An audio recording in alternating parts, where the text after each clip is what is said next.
네, 소개받은 박재범입니다. 저는 포스코 경영연구원에서 2차전지, 소재, 원료, 산업하고 시장 분석을 담당하고 있고요. 그러다 보니까 리사이클링을 요즘 많이 또 보게 됐습니다. 말씀드리겠습니다.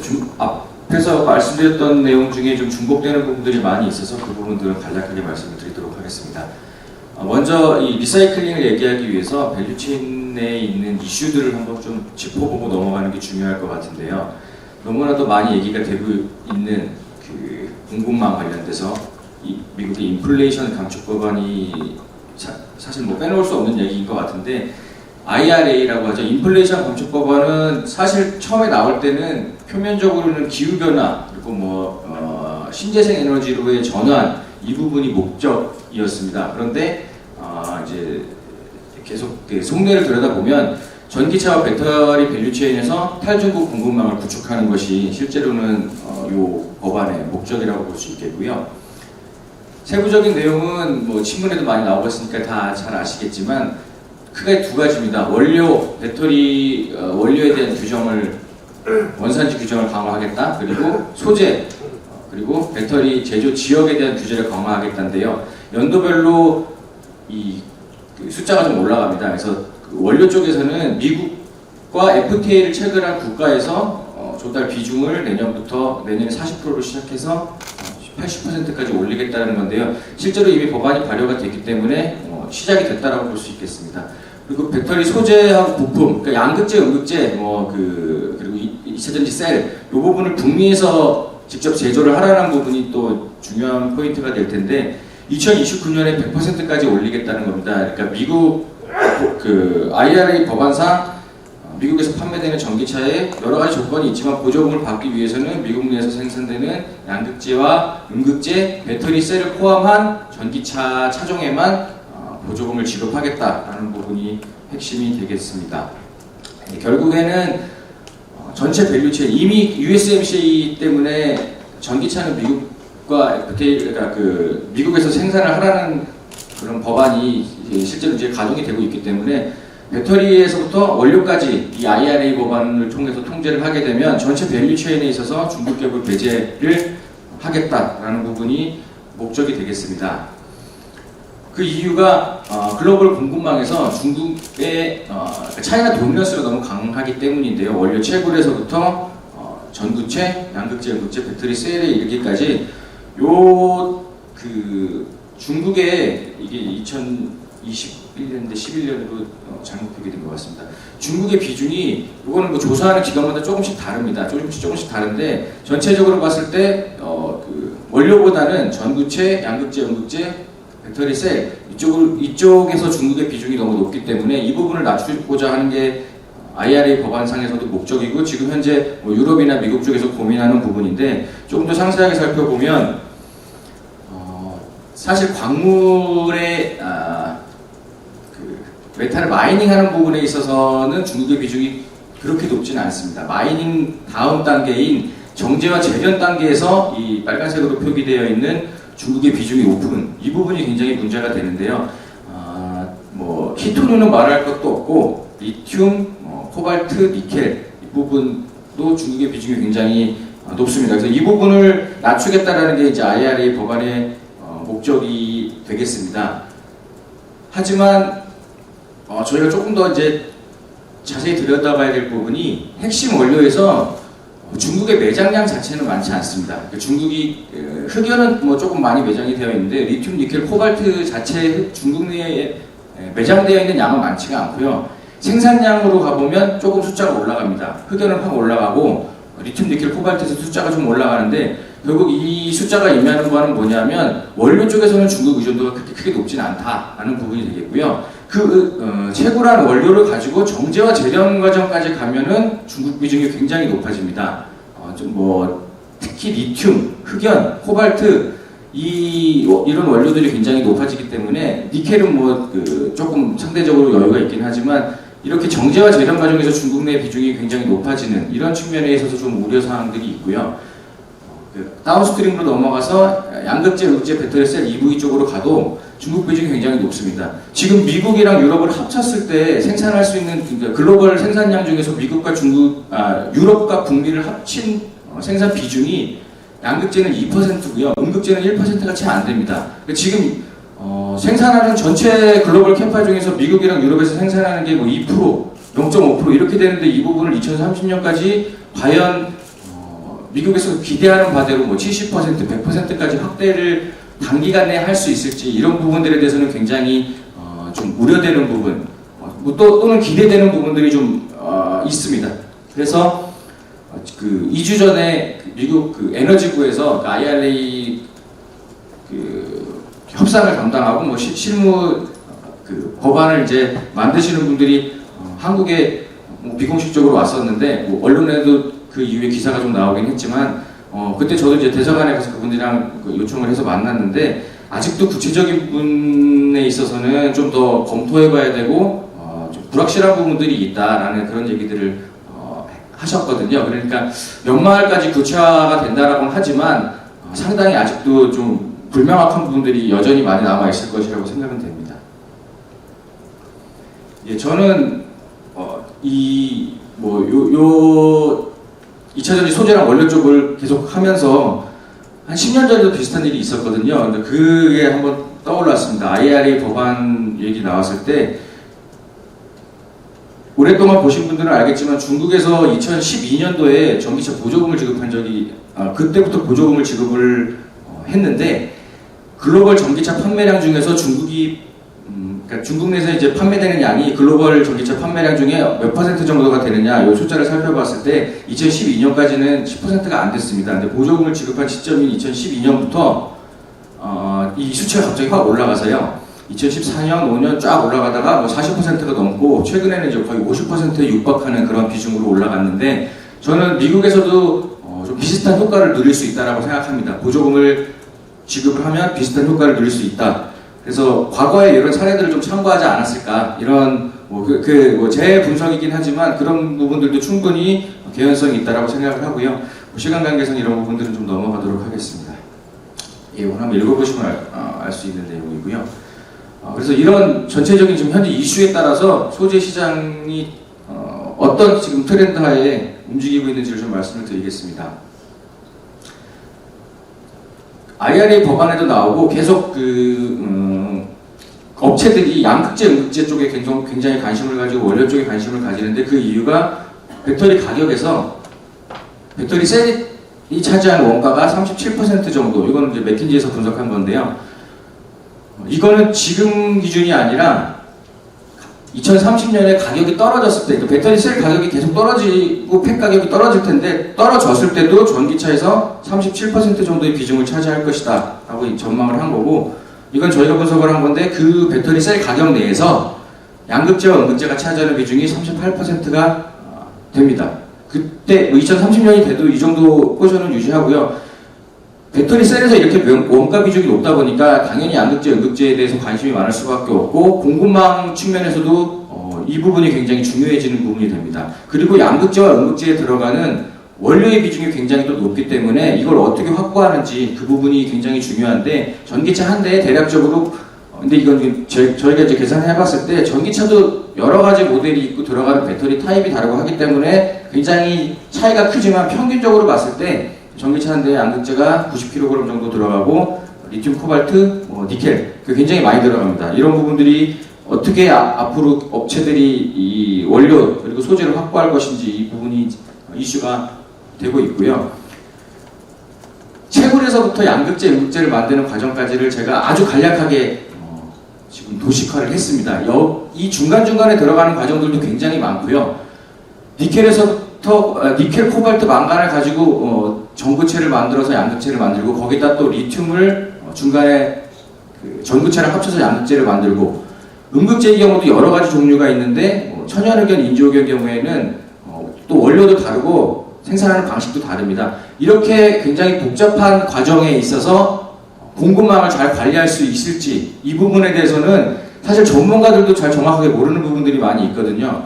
그 부분은 굉장히 들여다보면 볼수록 어렵고 혼란스러운 부분들이 아마 많이 있을 겁니다. 그 부분에 대해서는 계속 저희가 좀 관심을 가지고 좀 팔로우 해야 되는 상황이 아닌가라는 생각이 듭니다. 밸류체인 내에 있는 업체들이 이렇게 소재나 원료가 중요하기 때문에 계속 업스트림 쪽으로 올라가고 있습니다.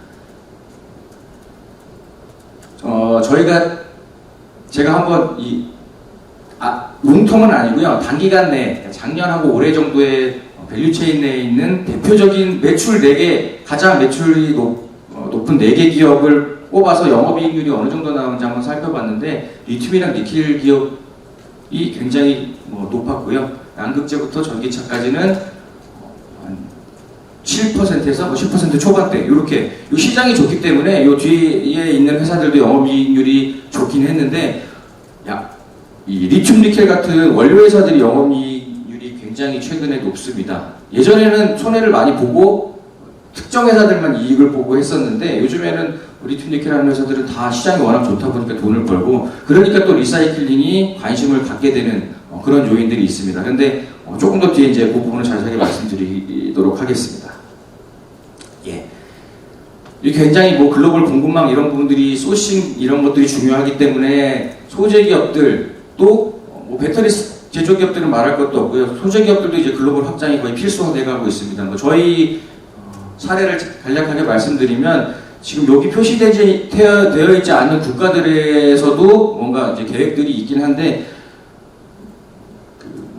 북미, 남미, 아프리카, 오세아니아, 유럽 그리고 중국 할 거 없이 다 글로벌 공급망을 갖추고 파트너십을 맺고 할 계획들이 다 있습니다. 원료와 광물 시장 트렌드에 대해서도 말씀을 드리겠습니다. 예, 리튬하고 니켈은 수급 전망을 하는 기관들이 외부에도 있습니다. 저희도 내부적으로 해보고 있는데 수급이랑 가격 전망은 거의 잘 맞지 않습니다. 그럼에도 불구하고 이런 부분들에 대해서 계속 관심 있게 이제 지켜보고 있는데 현재 시점으로 수요와 공급 계획을 한번 추정을 해봤을 때 공급이 한 리튬이 50만 톤 정도 되고요. 니켈은 40만 톤 정도가 되는데 둘 다 2025년 정도가 되면 갭이 많이 벌어지면서 공급이 수요에 비해서 많이 부족해질 것이다 이렇게 전망이 됩니다. 지금 현재는 가격이 굉장히 높긴 한데 수요 공급이 그렇게 타이트한 상황은 아닙니다. 타이트한 상황 공급이 약간 초과 상황이 있고 수요가 그거보다 조금 낮은데 이렇게까지 가격이 올라갈 상황은 아니었는데 여러 가지 요인들에 의해서 가격이 최근에 많이 올라갔고요. 2025년이 되면 그러면은 이 수급 밸런스가 더 벌어지니까 가격이 더 뛰지 않겠냐라고 이제 생각을 할 수도 있겠지만 그렇게 움직이지는 않을 겁니다. 뒤에서 좀 말씀을 드리겠습니다.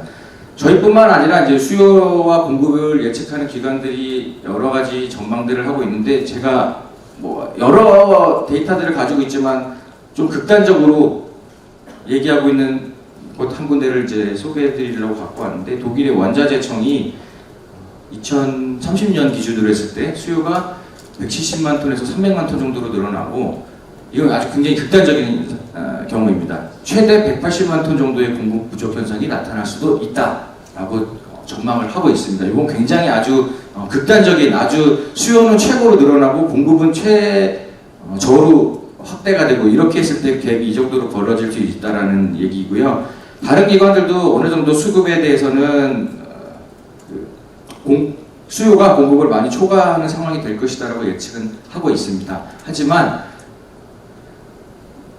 다른 원료들의 사례를 한번 살펴보면 그러니까 커머디티가 가격이 계속 올라가는 커머디티는 세상에 없었던 것 같습니다. 역사적으로 봤을 때 알루미늄이나 원유는 저희가 생활 속에서 워낙 밀접하게 다 관련이 있기 때문에 잘 아실 텐데 원유 가격도 여러 가지 그러니까 수급 말고도 여러 가지 국제 정세라든지 다른 여러 가지 요인들 때문에 오르락 내리락 하는 것들을 알 수가 있는데 알루미늄도 마찬가지고요. 리튬이랑 니켈은 이 원유만큼 시장이 안정적이지 않고 수요도 적고 공급도 적기 때문에 변동의 폭은 더 높긴 크긴 합니다. 하지만 지금 이미 올해 초에 정점을 찍고 어느 정도 내려온 상태라서 이 부분이 과연 어떻게 앞으로 움직일지 이 부분에 대해서는 여러 가지 변수들이 있지만 저는 계속 이렇게 올라가서 높은 가격을 유지할 것이다라고 보지는 않고 있고요. 실제로 내년부터 가격이 좀 떨어질 것이다 이렇게 보는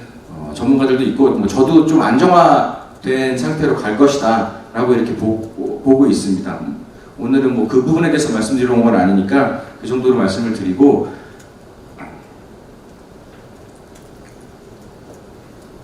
예, 자꾸 이제 이런 원리에 대해서 말씀드리는 게 리사이클링이 워낙 뭐 수급이나 가격이랑 밀접한 관련이 있기 때문에 미리 말씀 좀 드리는 겁니다. 니켈에 대한 얘기는 시간이 없으니까 넘어가겠습니다. 요것만 말씀을 드리면 좋을 것 같네요. 니켈의 경우에도 전통적으로 광원이 다릅니다. 그러니까 그 광석이 황화광과 산화광 두 개로 크게 구분이 되는데, 산화광이라는 니켈 원광은 스테인리스용 니켈을 만드는 원광이고요. 황화광은 배터리용 니켈을 만드는 원광입니다. 그래서 이게 시장이 좀 분리가 돼 있었는데 어떤 기술의 발전이라든지 채굴 방법, 뭐 제조 공법 이런 부분들에 따라서 요 산화광에서 채굴한 니켈이 황화광처럼 쓰일 수 있는 그런 뭐 재료 공법들도 개발이 이미 된 것들도 있고 지금도 계속 활발하게 하고 있습니다. 그러니까 이렇게 시장의 변화가 많이 일어날 수 있기 때문에 수급이나 가격 쪽에서 굉장히 많은 변화가 있을 수 있다. 그리고 리사이클링 시장에도 영향이 있을 수 있다는 부분을 좀 말씀을 드립니다. 모두 넘어가겠습니다. 마지막으로 이제 재활용 산업의 활성화 방안, 이 뒤에 기업 대응 방안이 또 있네요. 예, 재활용 산업의 활성화 방안을 먼저 좀 말씀드리면,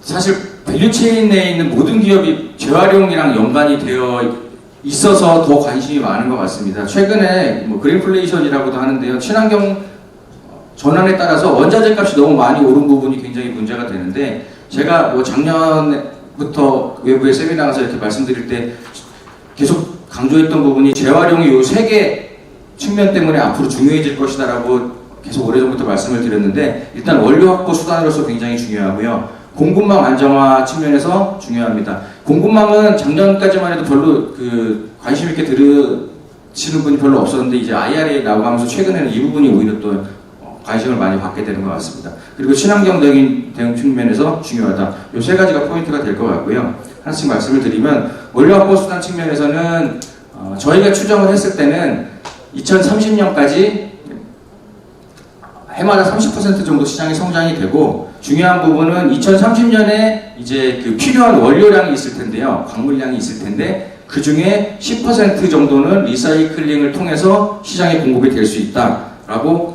추정을 하고 있습니다. 그러니까 굉장히 중요한 원료 확보 수단이 될 수 있다라는 부분입니다. 공급망 안정화 측면에서는 앞에서 많이 말씀을 드렸으니 넘어가도록 하겠습니다. 중요한 부분은 유럽에서 굉장히 큰 리사이클링 팩토리가 지금 가동이 되고 있고, 앞으로 북미와 유럽에서 이런 팩토리들이 굉장히 많이 가동이 될 것이기 때문에 그 부분에 관심을 가지지 않을 수 없다. 그러니까 여기서 생산되는 원료들이 공급망에 편입이 될 것이기 때문에 공급망 안정화 측면에서 도움이 되겠지만, 이 지역에서 봤을 때 공급망 안정화지만 저희가 봤을 때는 원료를 저희가 실제로 공급하는 업자들 입장에서 봤을 때는 공급망 안정화가 아니라 경쟁사가 생기는 그런 요인도 될 수 있습니다. 네, 여기도 한번 그냥 읽어보시면 될 것 같고요. 이렇게 많은 배터리 재활용 업체들이 지금 유럽 내에도 있습니다. 예, 친환경 트렌드 대응 측면입니다. 이것도 읽어보시면 아실 것 같고, 이런 용어들은 요즘에 워낙 많이 나오고 있기 때문에 이 업계 종사하시는 분들은 앞으로는 굉장히 관심을 더 많이 가지셔야 되는 용어가 아닌가라는 생각이 들고요. 중요한 부분은 이거 같습니다. 전기차가 그동안 굉장히 친환경적인 운송수단이라고 생각이 들어왔는데, CO2가 많이 전기 자동차도 내연기관차 대비해서 CO2가 어느 정도 배출이 되는 그런 부분 때문에 앞으로 계속적으로 어떤 챌린지에 직면할 텐데요. 전기 자동차 대비해서 내연기관차 대비해서 전기자동차도 40% 정도의 평균적으로 봤을 때 40% 정도의 CO2가 배출이 됩니다. 그거는 현재 어느 정도 화력 발전으로 생산되는 그런 그리드망을 감안했을 때 그렇게 되는데, 이론적으로 봤을 때는 기술 개발도, 그러니까 CO2를 줄일 수 있는 공정 기술이라든지 여러 가지 개발이 되고, 그러니까 그리드망이 재생에너지로 전환이 되면 CO2 배출량을 지금 대비해서 절반 정도는 줄일 수가 있습니다. 그럼에도 불구하고 내연기관차 대비해서 한 20% 정도의 CO2는 배출이 된다. 그러니까 궁극적으로는 탄소 제로나 탄소 중립을 하기는 어렵다라는 부분이 좀 여러 가지 나온 논문들을 분석해 보면 그렇게 알 수가 있습니다. 관련 기업들은 어떻게 대응을 하고 있는지, 앞으로 어떻게 대응을 해야 되는지 이 부분을 마지막으로 말씀드리겠습니다. 에너지 사용량과 CO2 저감이 굉장히 중요할 겁니다. 지금 그 마이닝에서부터 배터리 제조까지 중에서 요 원료하고 소재, 그러니까 양극재, 음극재만 봤을 때 요 그 두 밸류체인에서 저희가 계산해 봤을 때는 한 80% 정도 CO2가 나오고요. 그리고 이 부분이 앞으로 6배 정도, 7배 정도 이렇게 늘어날 겁니다. 2030년까지 한 7배 정도가 합쳤을 때 이 정도가 늘어날 거고요. CO2 배출량은 7배 정도가 늘어날 거고, 에너지 소비량, 그러니까 이 양극재, 음극재를 제조하고 원료를 채굴하고 정제하고 재련하는 과정에서 또 에너지가 굉장히 많이 필요한데, 그 에너지 소비량도 앞으로 한 9배 정도가 늘어날 겁니다. 에너지 소비량이 9배, CO2 배출량이 7배 정도가 늘어날 것이기 때문에 앞으로 그래서 더 이 부분이 중요해지고 이제 리사이클링이 더 관심을 가질 수밖에 없는, 주목을 끌 수밖에 없는 그런 부분이 되겠습니다. 요거는 이제 저희가 그 외부 기관에서 나온 데이터 가지고 다시 한번 계산을 해본 건데, 사실 최근에 또 계산해 봤을 때는 조금 숫자가 더 올라가는 좀 요인들도 있습니다.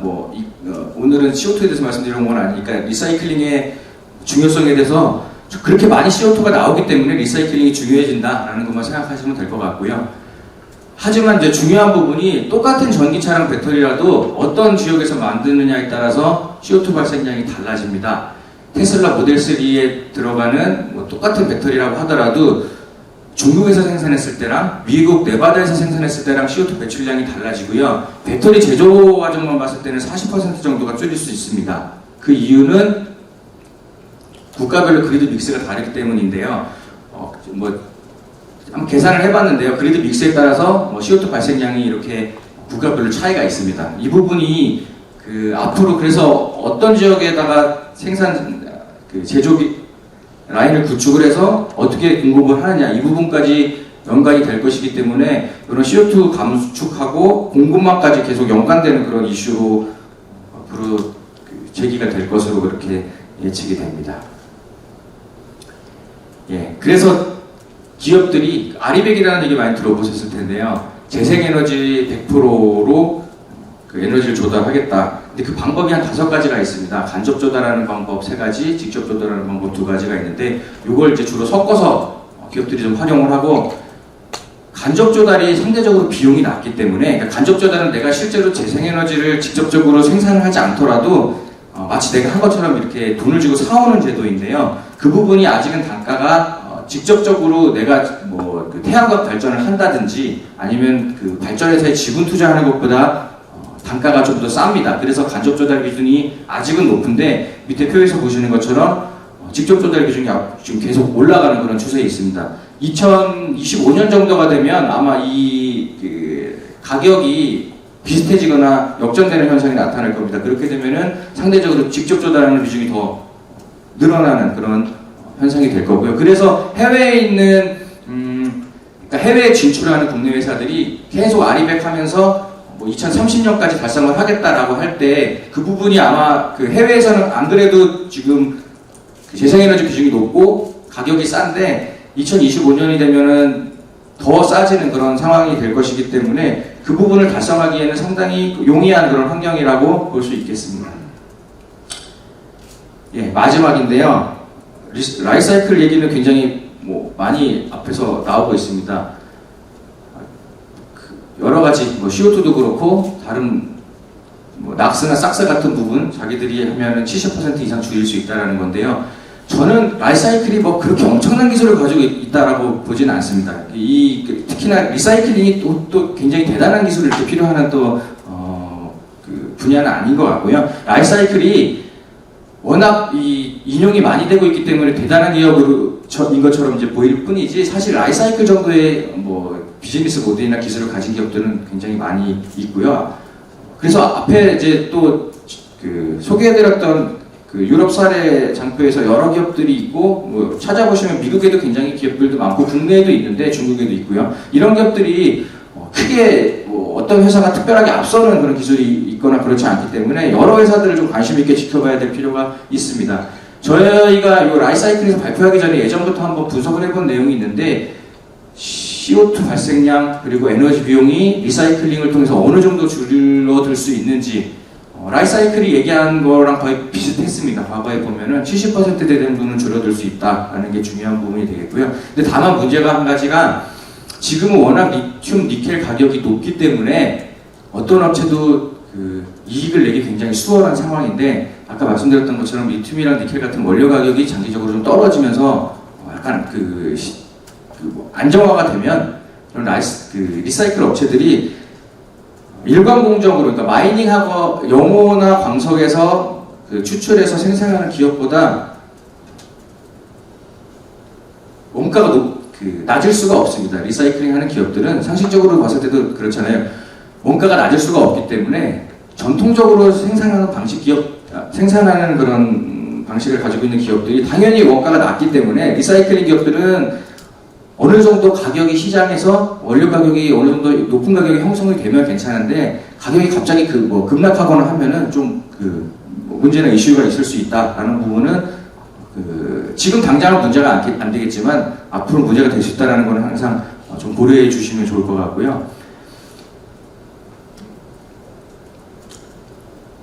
원료를 채굴하는데 그러니까 리사이클링도 마찬가지고요. 원료를 채굴할 때 여러 가지 방식과 기술들이 있습니다. 그래서 심지어 리튬을 출출할 때도 뭐 CO2라든지 에너지 소비량 그리고 물 소비량, 리튬을 추출하고 정제할 때 굉장히 물이 많이 필요한데 이 부분을 줄일 수 있는 그런 기술들도 많이 최근에 개발이 되고 있는데 그런 업체들한테 상대적으로 좀 혜택을 주는 추세로 앞으로 흘러갈 것으로 이렇게 예상이 됩니다. 그래서 뭐 혹시라도 국내에서도 별로 그런 쪽은 업체가 없긴 하지만 앞으로 그런 업체들이 있다면 좀 혜택을 주는 그런 추세로 좀 가야 되지 않을까라는 부분을 제 발표의 이제 끝으로 말씀을 드리면서 제 순서는 여기서 마치도록 하겠습니다. 감사합니다.